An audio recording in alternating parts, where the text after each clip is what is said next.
A faint dripping was all I could hear against the distant roar of the storm. All else was lost within an eerie gloom broken only by my pip-buck's sickly green light, and a profuse clicking as it warned me of the water's less than hospitable nature. The sound of my hooves splashed in the shallow river below echoed through the long, dark subway tunnel. For almost half an hour now, it had been just that, an abyssal emptiness.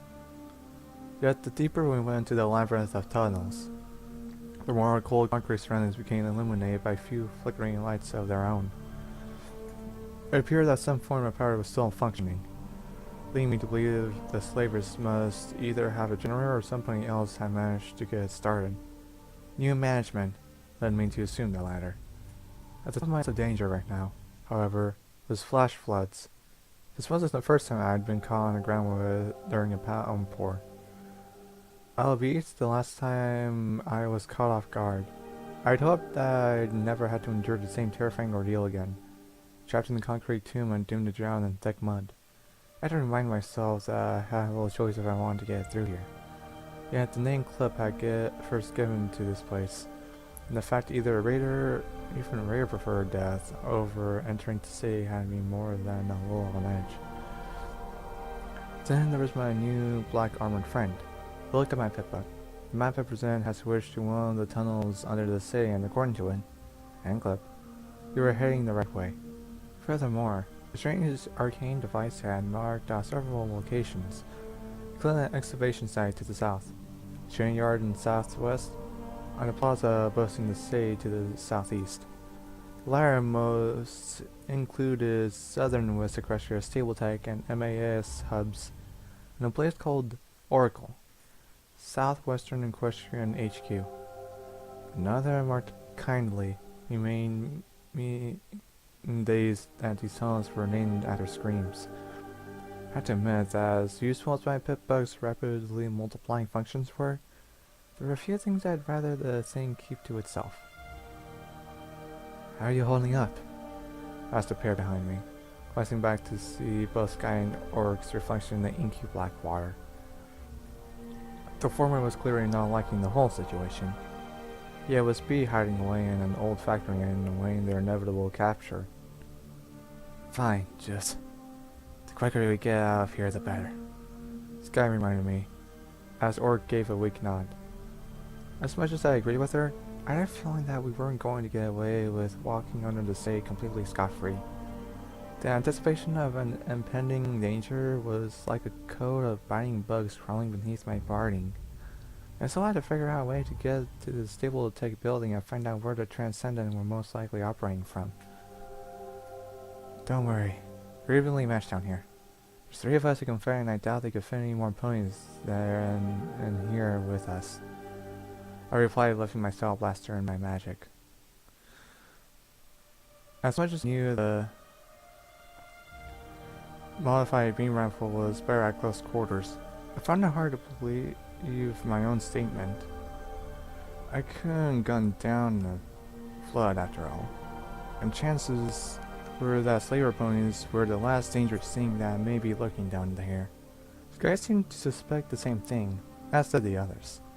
It sure at least looked like she took the fact that I deemed her fight worthy as a compliment.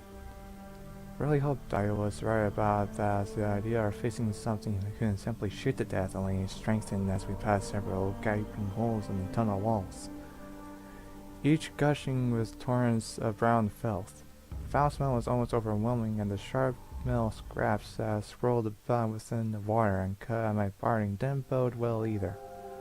And that, I added, watch for razor sharp debris to my long list of precautions. At least water wasn't going to move the largest of the rubble. Yet, by their positions to some of the rest of the train cars and engines, it didn't seem impossible for the flood to shift them if it became strong enough. Most of the cars' jagged windows bore the skeletons of long dead ponies, many of which looked like they were still fighting to claw their way out. Others looked eerily like they'd been the day they died, sat perfectly normal, ready for a day's work.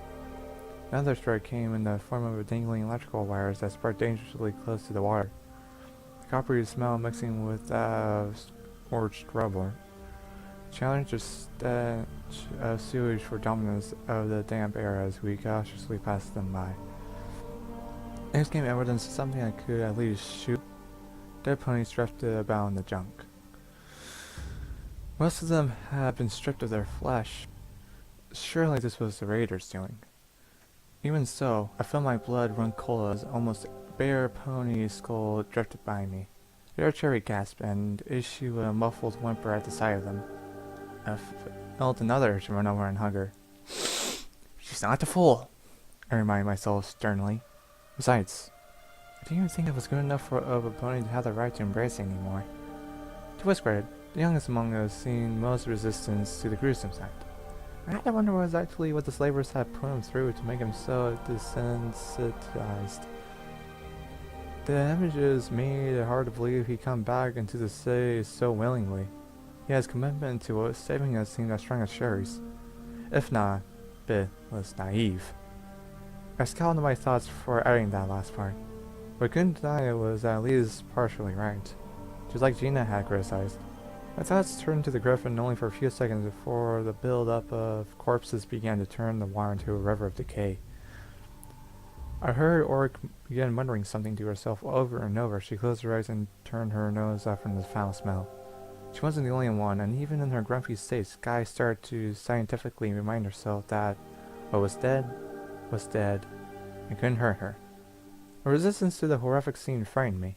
Not as much as Sherry looked to be trying to mirror my ignorance. She could look at this and not care she was not the perfect pony I wanted her to be.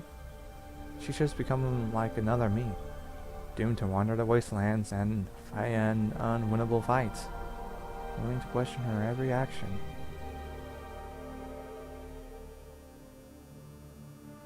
This is where they told us we didn't know if we messed up. Guess this is really where they dumped all the corpses. Clip observed as his eyes passed over the watery graveyard with more sympathy than disgust. I really hoped it was no more than that, like Sky said. As the corpses couldn't kill us. Yet to seeing that the brains of long-dead ponies could indeed try and kill us. I was certainly wary of the possibility of another room filled with zombies. This was a wasteland after all. The wrong stream didn't end until the tunnel opened into the ruins of what was once a metro station. To our left, a second rail line emerged from a similar tunnel, and both ran parallel to one another across the subway station before vanishing into tunnels in the opposite wall.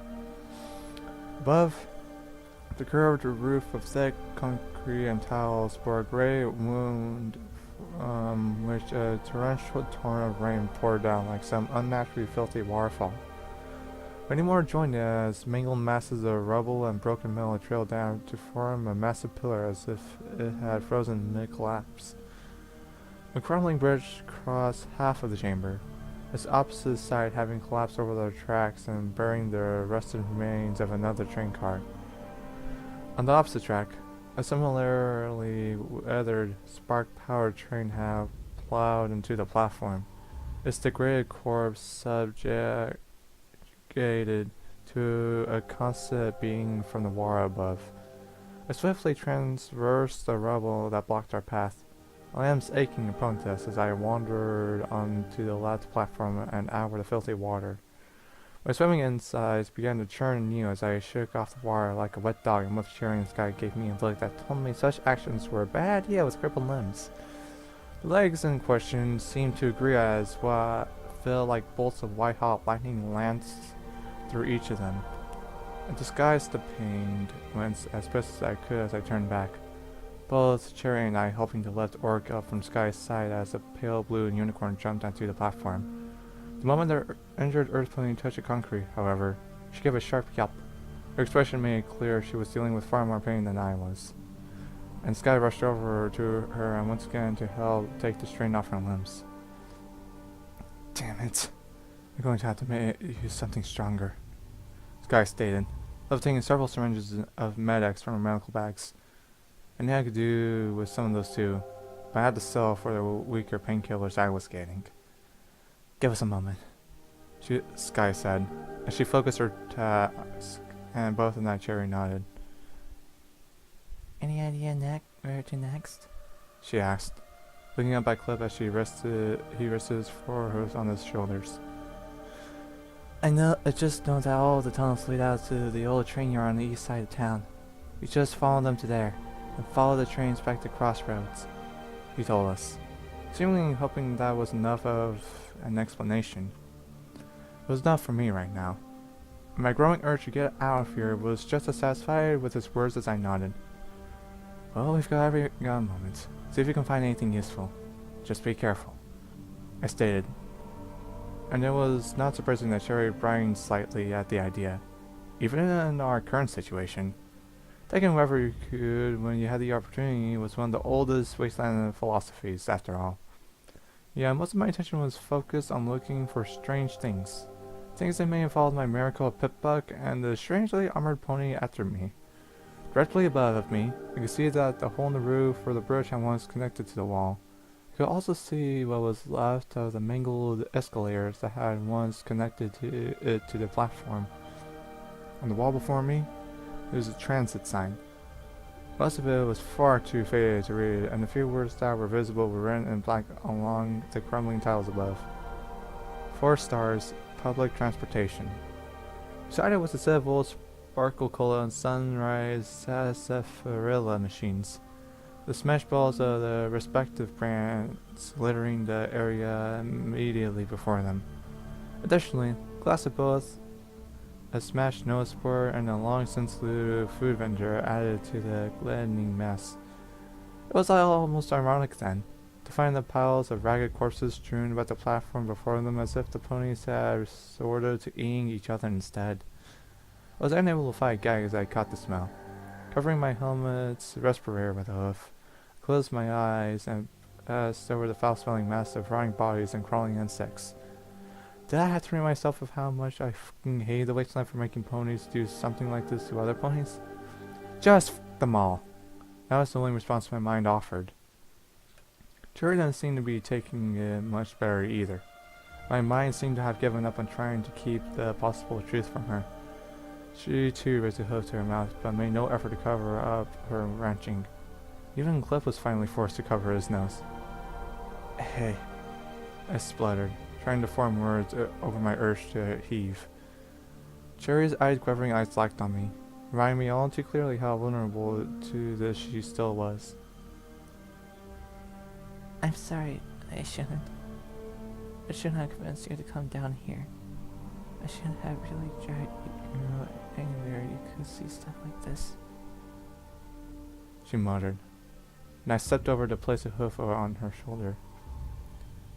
With a swift jolt, her shivering ceased and she tensed. A storm raged in my mind the very instant I felt her tense against my hoof. No, I was the one who felt like I needed to apologize. I was responsible for Cherry losing her innocence. I could have said no, back in Buck, at the radio station, even when we had to go under the factory. No, I know what the wasteland likes to throw at ponies now. Besides, it was my idea too. I assured her, responding, Don't forget, if it wasn't for you, I'd have given up already. Because in spite of whatever claims I made, I'm nowhere near as good as a pony as you are. I admitted. I was thankful for my helmet hiding my eyes as they closed tightly. Cold truth of that confession hit me again and again like an icy wall. Still, she had asked me not to lie to her. That's what I'd do. Cliff gave a weak nod as he agreed with me, but she looked right at me, straight through my cracked visor and into my eyes, stunned, so that the whole bloody mess littering the platform around her had drifted away, and all she could see was me. I was begging her to trust me, especially after some of the things I'd said. Not only that, but trust herself, even after she'd make all those mistakes. Her one good ear twitched, the bandages around the other stump shifting. I swallowed my dread. All I needed was for her to be able to think for herself as a good pony. His goddesses damn me. I really didn't trust myself to be as good as she was. Moments later she gave a firm tremble, her eyes going from off-field to avoiding me like some scorned Phil had her a good talking to. I felt my heart almost shattered to see her take it in such a way. I never wanted her to feel like that. She wasn't a fault, but... I turned around, looking over the piles of rotting flesh. At that moment, the mounds of death were meaningless to me. All those lives lost before me. All their lost potential. It was nothing. How could I be a good pony with a feel like that? You're not a bad pony, you know. Cherry told me. A small smile sweeping through the blank look as she once again seemed to read the doubts from my mind. I smiled back, nodding. Evidently, that was enough to let the lure a potential salvage consumer again as she resumed scavenging, albeit keeping her distance from any of the corpses. I wished I had the same sensibility, but with the lack of anything incredibly abnormal from the wasteland, my mind homed in on the vending machines. Once again, I thought about one of the wastelanders' first rules. Salvage all you can if you get the opportunity. Years of experience and instinct activated like some lost autopilot as my eyes scanned the machines. I knew I couldn't really get inside without destroying the thing and its contents. Those frustrating facts steered me away from how I was treating my friend, and that was what I needed. At that, all that came down upon the dull surface of the sparkle cola machine was a weary hoof. Lazily it ran down a row of dormant buttons as my head thumped against the smooth plastic front. Long dry sigh left me seeing the water and sweat dripping from my muzzle and out through the busted respirator. What are you doing? I asked myself wearily. My confidence sparked, all but consumed by cold darkness, and every defense I bolstered in my head, laying a smoldering ruin beneath an army of doubts. I was no pony with the right to tell Cherry to believe in herself. Look at you. Remember where you were, my mind told me.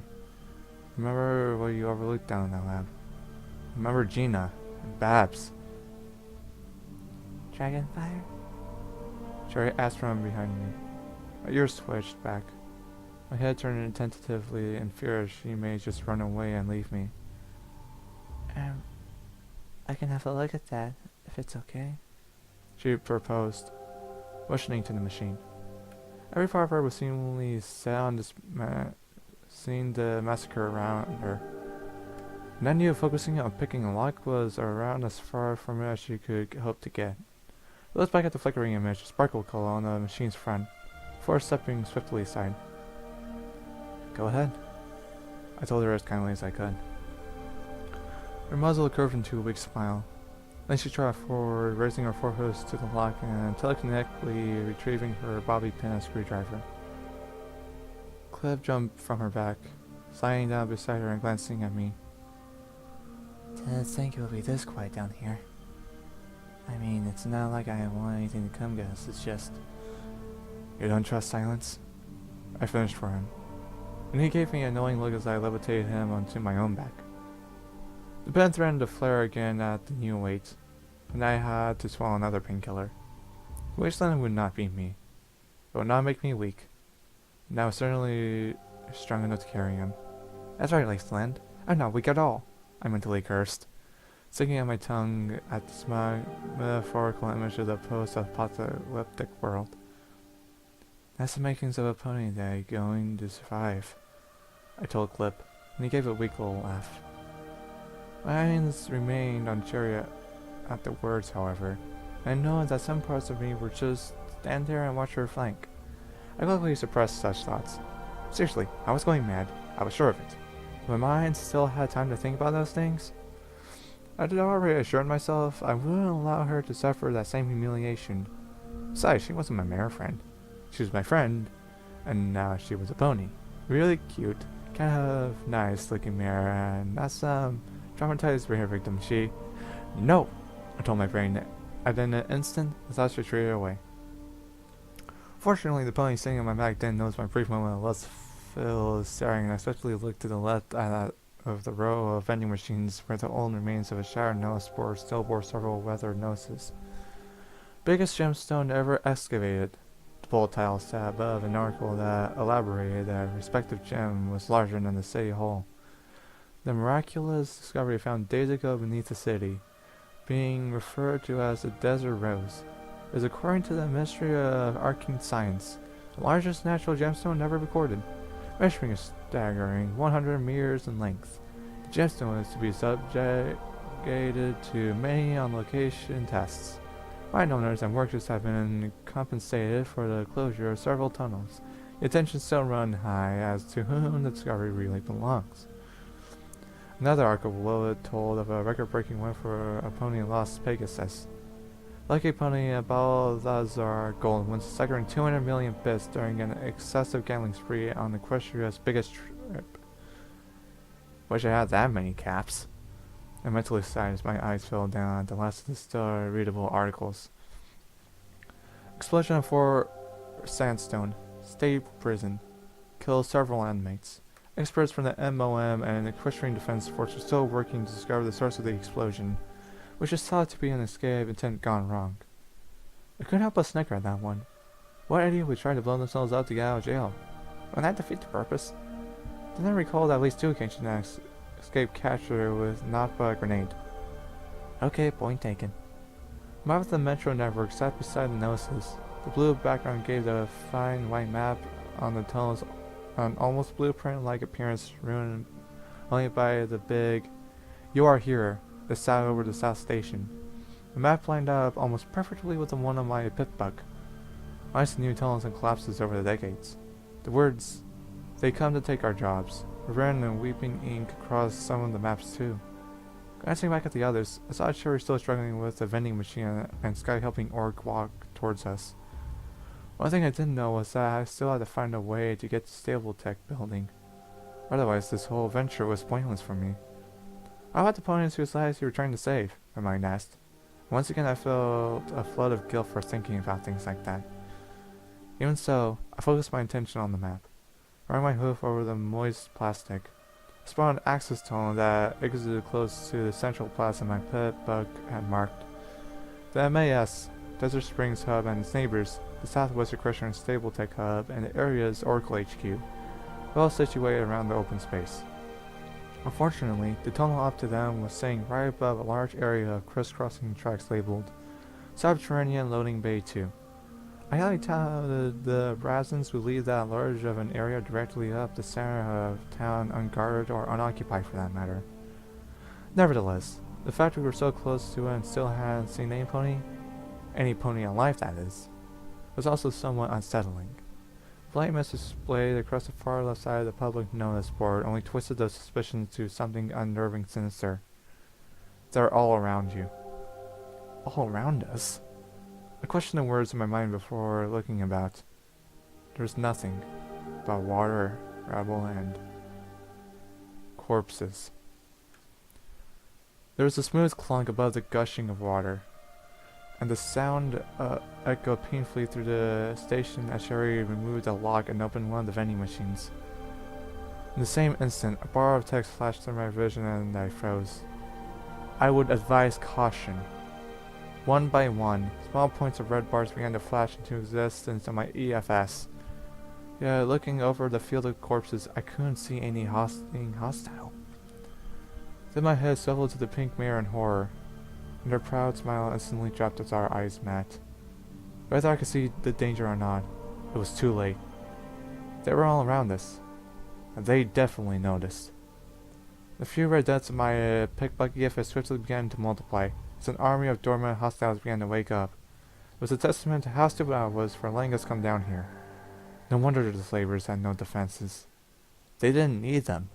The pile of bodies behind my friends shifted in the moist air as all the others strewn about the station. Now were our targets, calculating. My visor brokenly declared, trying to crackle the life even in this damaged stage. Yet my new pit bug made me all too aware how many there were. Too many. Like an army of the undead, hundreds of them rose from the field of corpses. Hundreds of ravenous red-eyed ghouls. Run! I screamed, as the festering horde rose up, bearing many rows of gnashing jaws. With a blood-curdling growl, one of the living corpses erupted into the air behind Cherry. Without thought, I blasted the thing with a flurry of red light. The beam slammed across the raw monster's hind, tearing its head into sizzling ribbons. It fell limp beside her, Before I could even recognize the head, however, another gristled hiss sounded to my right, and before I knew it, I felt a pair of raw forehooves over my back. The weight caused my legs to give out. Clip rolled off of me as I fell. I heard Cherry shout something, yet her attention became focused on both Sky and Org as I battled the ghoul atop me. A combination of weak limbs, and the fact that I had my back to the thing, gave it the advantage, and before I could shake it off, it bit down furiously. Foul teeth gnashing against my dragon's tails as it fought to get at the bare flesh beneath.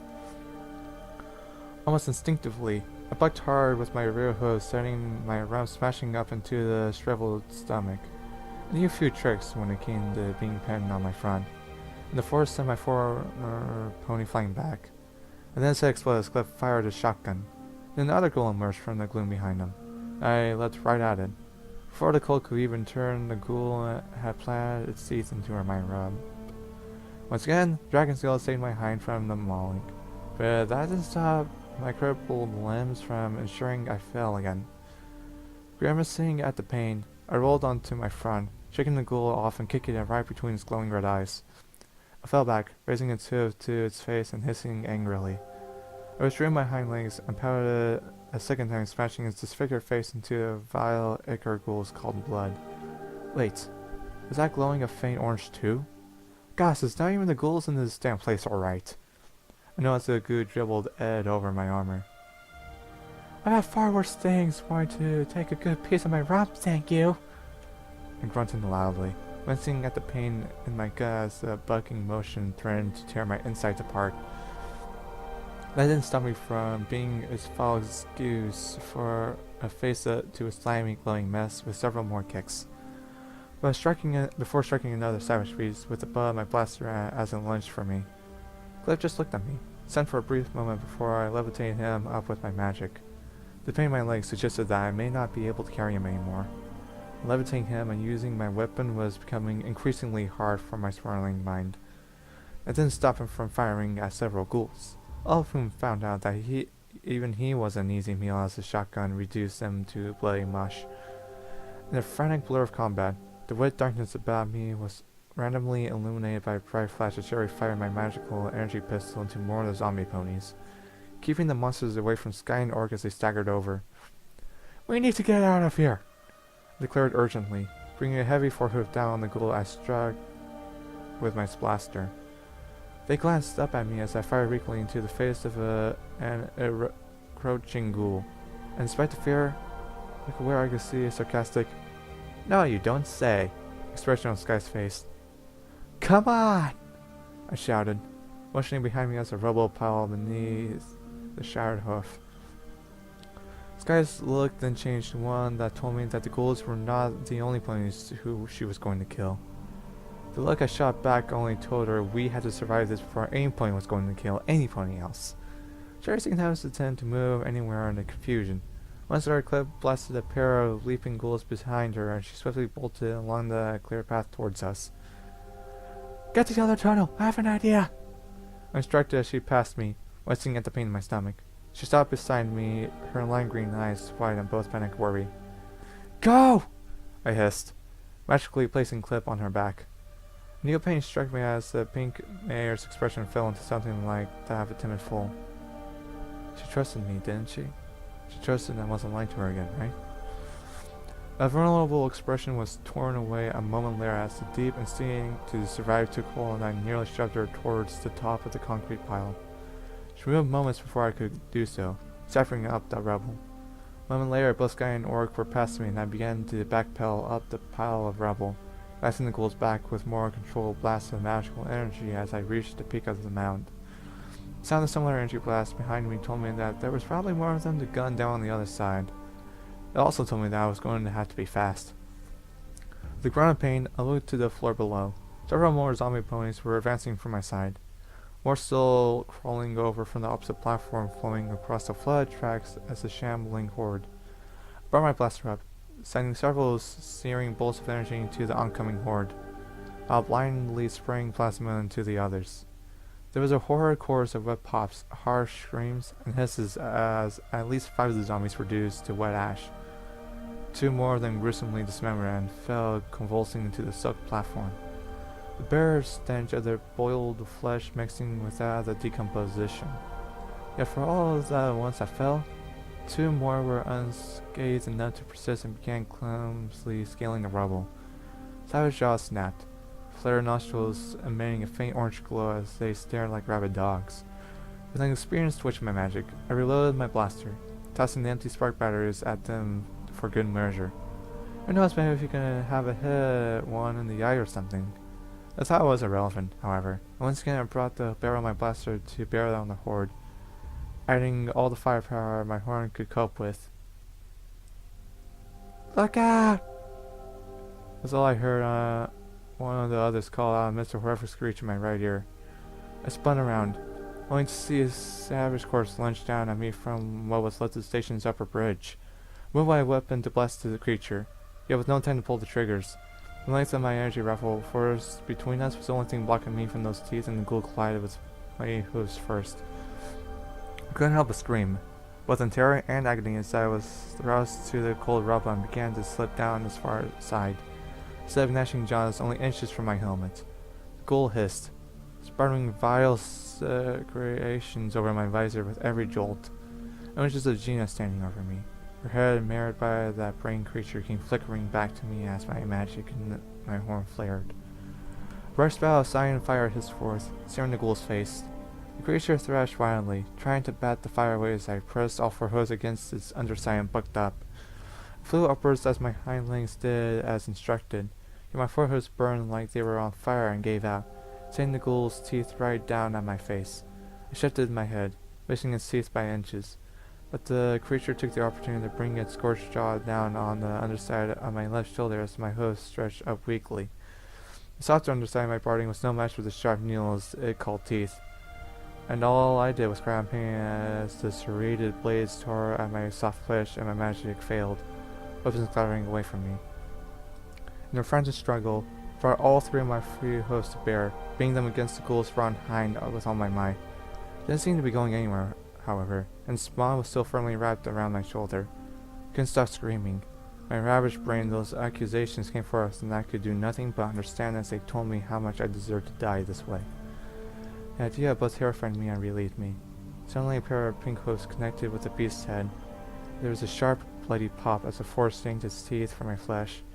The zombie pony gave a garbled cry, the blood slavering gruesomely from its blackened muzzle as it looked up towards Cherry angrily. "Get away from her, you creep!" She growled fearsomely. For opening fire with several more beams of magical energy, bullets, whatever else she could have to blast the creature down with. Ultimately, magical energy proved best as the ghoul was reduced to glowing pink ash after only a few moments. "You ugly fuckers better stay back too," she called, turning to face the ghoul still climbing over the rubble towards us, opening fire upon them with bursts of energy and loud shots from responsibility. My whole body screamed in pain. My head, shoulder, right forehoof, stomach. Heck, even my tail felt as if it was on fire. The scent of burning ghoul was festering death clogged my nose. Those dark accusations within my mind faded, but only fiber of my being still told me how much of an idiot I was. Satan's rebel instinct blocked the distraction of face as I looked to my left shoulder. It was smothered in dark crimson, more gushing forth by the second. I pulled the straps of my barding tight, slowing as much of the flow as I could. Then adrenaline took hold and staggered to my hoofs. Telekinetically retrieving my weapons, my companion, meanwhile, sent bolt after bolt of magical energy and bullet alike into the zombies below. It was as if she were somebody else entirely. She looked unwavering, determined and yet only fueled by fear. She looked angry with them, terrifying even herself, just like me. Priorities! My mind screamed. Peering over the opposite edge of the rubble pile, I saw several more ghouls scampering up from behind her. Then I saw Clip and the others backing up into the flooded tunnel. Not but Clip's shotgun and the revolver Sky had finally been forced to us, holding back the horde. At the sight of the blue coal limping through the water, however, that underlying instinct wrapped its tendrils around my mind and slammed reality into me with the force of the train. "Jerry, come on!" I coughed, still gagging on the taste of ghoul drool. Warm blood pooled beneath my barding, yet before I could look, the pink mare's eyes snapped to me furiously. She was frozen there. Those lime green spheres burned angrily for a long moment. My eyes immediately quivered painfully. She truly looked like a different mare. And I was looking at her, and I didn't see who I'd told only minutes ago not to doubt herself. Now I saw a pony who'd had a hard life of loss and pain, all at the hooves of others. I saw a pony who was angry with the world, trying to take everything from her. It was another truth from the wasteland. Was it anger? Secretly building rage that fueled her to make a difference? Was that what had forced her to go after her friends? Told her to go after Sky's distress signal? I was not but the cowering little wreck I had been when the wasteland had stolen me from those which I loved most, and now...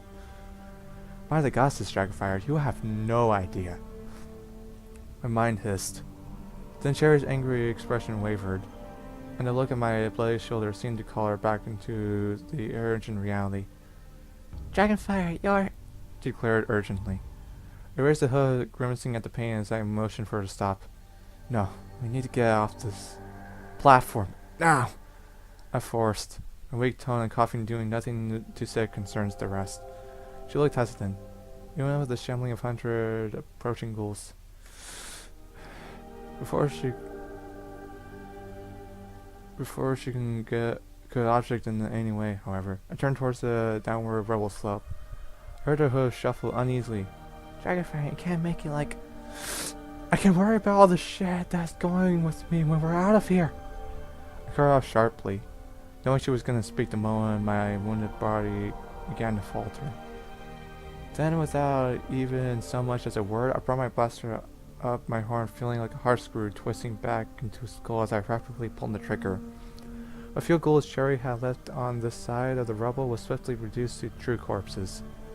The sound of more gunfire behind me and the sight of the horde moving over the top of the train cars across the platform only hastened my staggering as I fumbly moved clumsily towards the flooded tracks. This, or a flooded tunnel full of enemies? My mind asked. But it was like I'd said. I've been through worse. There had always been worse. And at least this time I had a plan.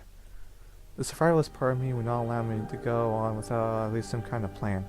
Looking back, I saw Cherry swiftly descend the rubble as she fired blindly up at the side of the hungry dead boiling over after the beak. I turned, firing up at them and backpedaled painfully. Cherry met my action as she was forced to reload. Get back! I declared, and as my rear hooves met the platform's edge. Sky and the others had backed up right into the tunnel. Shots taking out the ghouls trying to wade across the tracks to get to us. Cherry glanced reluctantly back at the inky water. Then all the places she could look, her firm gaze was directed at me. I'm not leaving you, she declared, as strongly as she could. I fell in a surge of many emotions. Pain, fear, pride, horror, even a spark of goodness. All of which were swept away as the zombie horde began its clear stretch towards us. I'm not asking you. Now get into the tunnel! I called out in the firmest tone my being body could muster. I hope she trusted me. Trust was a two-way thing. She hopped back. I heard the sound of splashing as she galloped towards the others. One of the ghouls lunged at me and gained a blast of energy to the face for its troubles. Another leapt forward and I fell back into the water, the thrashing creature's momentum carrying it over me and smashing to the other side of the platform with a loud thud. That thud, I bolted for the tunnel after Cherry and the others. The painful wreck of a body was forced to go faster than it was able to, far making it all the harder to gallop. Cold liquid fell as if it were dragging me back towards the hungry horde with every step. That only became more apparent as the flow of shambling corpses began to fumble down from the platform and onto the flooded tracks. Now I knew all my friends were in the tunnel ahead of me. However, I looked up and focused nowhere else. There was another surge of splashes as the horde behind fought through the resistance to the water too. Yet they surged through it more like a wave rather than whatever I could call my pathetic excuse for movement. I did it anyway, you f***ers!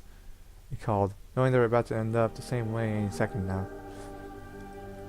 A magic flare reaching to my sentinel bags, pulling the pin on one of my magical energy grenades and levitating up towards the tunnel's arched roof. The strain of holding it there was levitating my weapons was proving too much for my weakened body. I ended up tossing my rifles towards the tunnel moments before I leaped towards the others. In the same instant my magic flared brightly, and I thrust the energy grenade right up. Leaving it there as I followed as far as the tunnel as I could. Get down! Was all I could cry through the cold water lapping into my muzzle before the bright ball of energy turned the darkness into a distant mockery of daylight for a split second. Then, in an earth-shattering boom, light was gone and tunnel collapsed atop the horde. A pressure wave of both air and water surged over my back at the same moment. As I fell forwards into the river, the world was plunged back into cold, crushing blackness. My pet bug's light flickered to life. Moments later, I rose to the churning surface of the water, gasping for breath as the force of the collapse rippled through the tunnel. At the time, I didn't spend flailing about like some beached fish or coughing up a storm. I spent praying to the goddesses that the rest of the roof wasn't about to come down on top of me. The moment my frantic screaming forced my hooves into constant with this silt-laden floor, I pushed up, running to stagger as my left shoulder and foreleg throbbed painfully. Stumbling to the left, I felt a cool, wet surface rub against my side. There was a moment that I fell back against the grim-laden tunnel wall, and grind my teeth to block out the pain.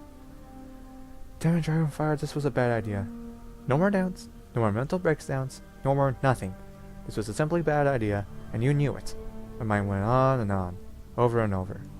Now you're gonna be lucky to get out of this goddess's damn place alive. The magic flared weakly, illuminating the area about me more so. In the new light, I looked down at the mauled flesh in my shoulder, barely even able to see that the darkened blood-stained seed from my torn parting. I knew my thoughts were right. We only scratched the surface of what Thren's Crimson had to offer. There was still a town of armed slavers to get through. The goddesses know what else. I was quickly beginning to doubt on how I'd even survived so long out here, considering that I had been making decisions this reckless. There's always been somebody else there. Star, Mother, at least a town or two. For me to go back and now there was no pony. So times like these, somebody else to rely on, that I truly began making the wrong decisions. Hell, that was one of my most stupid decisions that got me into this mess in the first place. I didn't have to take that stupid job. I know in the moment I heard about the bounty that it was strange. Of Destiny Labs. Didn't have to walk so blindly into this trap that somebody seemed to have elaborately set for me. I almost growled like some wild dog at the thought of all those stupid mistakes. I painfully turned my frustration into a whimper. Dragonfire! Dragonfire! Jerry called out amidst her own coughing and desperate gasps for air. I felt myself lurch forward, only to fall back against the wall as the pain flared once more. I'm over here! I shouted into the gloom, waving about my pit-bug's light. The moment I did so, all I saw to my right was a restless pile of settling dust and rubble. To my left was nothing but an endless abyss of gloom and inky blackness. The rippling sheet of water was only broken by the slight bright sheen of Cherry's woodcut as the light hit her. The skies, orcs, finally clipped as the coal leaned against his weapon for support. I glanced at my shoulder again. Then before she could see too much gruesome detail, I downed a healing potion and took out a roll of medical healing bandages. By the time I wrapped in healing material, however, she'd been looking at me shamefully for a good long minute. Evidently my medical skills were not adequate enough to provide her the result she wanted. Nor did they meet the standards of our new doctor, it seemed. And Sky also regarded me with a stern worry. You had to be more about the most reckless mare I've ever met. Pale exclaimed, in a tone that suggested that half of her wanted to strangle me and half that wanted to hug me. I shot my Slayer and I felt a great deal more of the pain subside. That shouldn't last until we get out of here, at least. I hope, she added reluctantly as she strained my bandages with her own magic. Then looked at Cherry. The pink mare looked over herself, and shook her head. They need you more than I do. Cherry said, motioning to about every pony other than herself. Clearly, Sky muttered sourly, looking back at me before moving over to Org, who had been rested against the wall while her mare friend tended to the rest of us. Clearly you all need each other. We'd be dead in that damn factory by now if not for them. Orc scorned, and Sky muttered, And it was clear she knew how right her words were, even if she didn't like them. Don't hold your breath. We're not out of this yet, I told him, raising my hooves shakily. The camp had already begun to subside due to my pain, and the healing stimulant would probably hold out until I can get some real medical attention. I just hope none of the drugs would impede my already fading perception. Cherry, meanwhile, still didn't look happy with the state any of us were in. Me in particular. Before she could voice those concerns, however, I spoke. You okay? No, of course, she wasn't okay. No Nobody was ever okay. Regardless, she nodded lightly. Are you? She replied quietly, voice taking on a tone all too similar to the one that had asked me not to lie to her again. At first, I thought about hiding my true feelings. I didn't want her to know what I thought about all this, lest I slip up again. More or less, thanks to you, I assured her. Good. Then can we get going? Sky added bluntly, resuming her place supporting Orc. Cliff lumped forwards, and without thought, I levitated him on 2 chairs back. The tunnel should still take us out. I have no real idea where we are after. He trailed off as he looked back at the rubble wall. Don't worry, there's another way out. I saw on the map back there. Plus, I'm learning how to use this. I offered. Maybe my pip buck where they could all see. Besides, it takes more than a goal to kill me anyway. I declared bluntly, gesturing to my bloody shoulder as I fished in the water to retrieve my weapons. The light they gave me was skeptical at the very least, but it wasn't like we had much of a choice. Taking the like for argument as agreement, I waded forward and took the lead, watching my pip-buck's map and EFS closely. The thing was still marked by several red bars. I had no idea what may be between us and then, nor if they were above or below us. The only thing that resisted me now was the foul-smelling water as it slithered by me like a thick goop. Before I took more than a few steps, however, I noticed that in the limb ahead there was a faint green glow. Penned to the far right tunnel, the flickering light seemed to sit above a small metal platform at the rail side. It's elevated high, making it sat just above the aching blackness of the water. Hey, you think you can open that? I asked Sherry, nodding in the direction of the service door. Sherry paused, thinking deeply for a moment. It was becoming clearer that relying on her eagerness to be useful to make her happy was not going to work for much longer. She was starting to care about me far too much. And just as she'd found out I was only trying to save her, not only trying to help her make a difference, she was figuring out everything wrong with me too. I wondered how long it would take her to uncover just how bad of a pony I was and consider how wrong she'd been for following me. The pink man regarded me for a moment. Then she looked up to the locked door. I can try, she stated, a frail confidence emerging in her tone. I nodded, trying my best to hide the pain behind my thoughts as both Cherry and Cliff made their way to the service door. The latter staying watchfully at her side, she began to work on the lock. I turned back and looked at the others. You get up there too. The sooner we get out of this tunnel, the better, I advised, pushing to the door. How many more times are you going to remind us of that? Sky retorted dryly.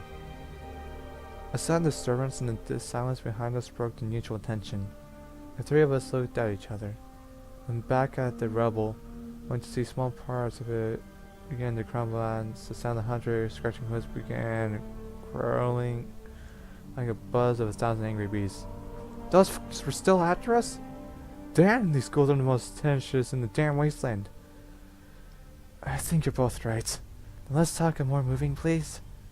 Ochre added tirelessly, staggering forwards and forcing Sky to do the same. Backed away from the rubble, my weapons ready once again. It's gonna take a while to get through this. This door's... No, I can do it. Cherry started as she focused harder on the lock. As long as we're not around here when they get through, it's fine with me, I said to her. That statement earned me a few uncertain glances from the others. Cherry merely locked eyes with a metal mechanism as her Sarah could break it home. I really wish one of us had an ability like that right now. Regardless, I positioned myself between them and imminent threat as the sounds of burrowing grew unnervingly louder. Gosh, I've not seen one like this in a long time. She mumbled as I heard her magic force the bobby pin breaking in. Come on, you stupid lock. She cursed, taking out another pin. I swallowed nervously. Eaten by a horde of hungry zombie ponies on ground that was still not how I wanted to go. Even if I was still on the soon then die train already, there were still things I needed to do before what Overseer had done killed me. You weren't thinking that when you were fighting for your life a few minutes ago, I might say it. That's because between now and then, I decided to stop letting you speak, brain, I retorted mentally. I had to trust Sherry. Trust she could get us out of this. Hey, we almost managed this when that big bug thing was after us. You can do this. I called back encouragingly, and I saw Sky mouth the words. Bug thing, with a perplexed look. Then my eyes were forcing back to the wall of rubble as another large chunk fell into the water. A second later, another splash sounded, and not from the rubble pile ahead of me. This one came from the tunnel behind us. Cherry gave another whisper as she fumbled at the lock. Don't worry, it's just falling concrete, I told everyone reassuringly, accidentally turning my attention from the rubble and to the darkness of the empty tunnel opposite. Cliff did the same, and I knew there were from the red boats that there were most certainly another undesirable things working their way towards from all angles. Even in the fading glow of my horn and pitbuck, I saw many of them moved into positions that suggested they were either in a tunnel, directly above, or directly below it. The sound of two more splashes ahead of me made me doubt it was either of the latter realities that I wrapped lip in my magic. Pulling away from the edge of the small stairs as I moved between the water and my friends. The sounds of hooves splashing in the shallow water came moments later. Doesn't sound like concrete to me, Sky stated, lifting up her revolver. The wall of rubble wasn't faring well either, and I felt myself torn between which damn setup ponies was gonna get to us first. Assuming that what had dropped into the water head wasn't something worse than the zombie pony that was. The image of the large, shadowless creature that had attacked us at the radio station came to mind. The lack of any power generators to help kill it this time made the thought even more unnerving. Damn it, Dragonfire, really not the best thing to think about right now. Even so, I caught a glimpse of shimmering red eyes through a hole that had just opened in the rubble wall. Suddenly, another splash down in the water across the platform. I even saw the cold liquid splash against my visor, something writhed and heaved into the black ink. There, I got it! Jerry called out triumphantly, words heralded by a soft click as the security door slid open. Before I could react, however, the water to my right exploded. The levitate leapt through the door as far as I could from the leaping goal as possible.